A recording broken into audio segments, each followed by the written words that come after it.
यह घटना मेरे दोस्त रोहित के साथ 10 साल पहले हुई थी। रोहित उस समय दिल्ली में एक प्राइवेट कंपनी में नौकरी करता था।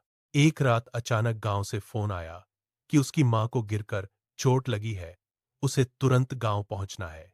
रोहित ने तुरंत बैग उठाया और स्टेशन की ओर दौड़ पड़ा। वह स्टेशन पहुंचा तो पूरी रात हो चुकी थी। सभी पहली ट्रेनें पहले ही निकल चुकी थीं, इसलिए वह आखिरी ट्रेन का इंतजार करने लगा। दिसंबर की उस रात कड़क ठंडी हवा चल रही थी। स्टेशन पर भीड़ लगभग खत्म हो चुकी थी। कुछ यात्री ही बिखरे बैठे थे। रात करीब 12 बजकर 15 मिनट पर स्टेशन के पुराने स्पीकर में कर्कश आवाज में अनाउंसमेंट हुआ कि आखिरी ट्रेन प्लेटफॉर्म नंबर 4 पर आएगी। रोहित ने बैग कसकर उठाया और प्लेटफॉर्म की तरफ चल पड़ा। थोड़ी देर बाद ट्रेन बिना हॉर्न बजाए धीरे धीरे प्लेटफॉर्म पर आई। ट्रेन की बाहरी लाइटें बहुत हल्की थीं। रोहित को लगा यह देर से चलने वाली कोई स्पेशल ट्रेन होगी। वह जल्दी से खुले दरवाजे से ट्रेन में चढ़ गया। डिब्बे के अंदर अजीब सन्नाटा था। बाहर से भी ज्यादा ठंड थी। उसने दरवाजे के पास एक खाली सीट पकड़ी और बैठ गया। तभी सामने बैठे आदमी ने धीरे से फुसफुसाकर कहा, भाई, यहां से उतर जाना, अभी भी समय है। रोहित ने आश्चर्य से पूछा, क्यों, क्या बात है? आदमी ने बिना सर उठाए धीमी आवाज में कहा, यह ट्रेन सही नहीं है। इतने में ट्रेन अचानक झटके से चल पड़ी।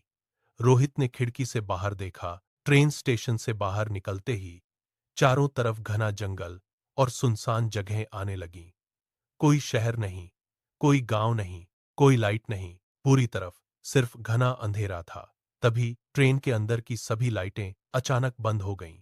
कुछ सेकंड बाद अचानक किसी औरत के धीमे रोने की आवाज डिब्बे में गूंज उठी। रोहित के हाथ कांपने लगे। फिर ट्रेन अचानक रुक गई। उसने बाहर देखा तो वहां कोई स्टेशन नहीं था, सिर्फ कब्रिस्तान था। कब्र के पत्थर अंधेरे में दिखाई दे रहे थे। डिब्बे का दरवाजा अपने आप खुल गया। ठंडी हवा के साथ एक तेज सड़ांध अंदर आई। रोहित डरकर उठ गया। तभी वही आदमी फिर बोला, अगर उतर गया तो वापस नहीं जा पाएगा। रोहित ने तुरंत हनुमान चालीसा पढ़नी शुरू कर दी। आवाज कांप रही थी, लेकिन वह लगातार पढ़ता रहा। कुछ ही सेकंड बाद ट्रेन अचानक बहुत जोर के झटके से चली। रोहित का सिर सामने की सीट से टकराया और वह बेहोश हो गया। सुबह जब उसकी आंख खुली तो वह मुख्य स्टेशन की बेंच पर पड़ा था। पास में एक बूढ़ा स्टेशन कर्मचारी चाय पी रहा था। उसने कहा, बेटा, तू बड़ी मुश्किल से बच गया। कल रात जो ट्रेन आई थी वो 30 साल पहले हादसे में पूरी खत्म हो चुकी थी।